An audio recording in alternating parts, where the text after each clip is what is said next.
ते मान हनी जली खातिर ते रुसवा कीते आसीना चीर के देख सदा असां आप को आप तबाह कीते ओ किथ हिन जय ते मान हनी साकू अपने आप तू अंज करके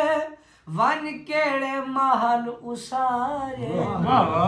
भला थी विस शाला जय कीते चा साडे प्यार विसारे नी तेरे यार हासे कुछ सोचे हा चा दुश्मन दे हाँ ठारे नी एक आबिद गैर दे प्यार किते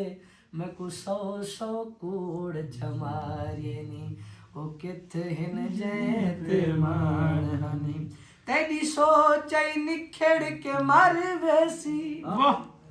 आ देख हुए खुशहाल वदू कोई गम कहनी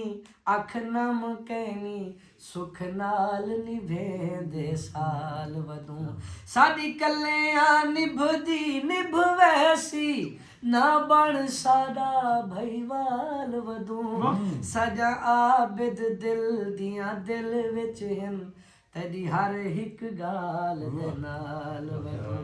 आसेंगी तै कू हाल देवा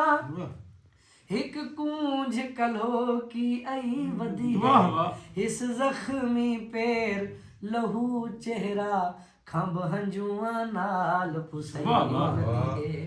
उदी कूक तुहे मालूम थींदा कोई कीमती चीज वनई वदी है शक पोंदे उश तरबे सती मैं वांगू यार खड़ई वदी ओ किथ हिन जैत मान उश तरदाई में एक आखिरी डोड़ा चलो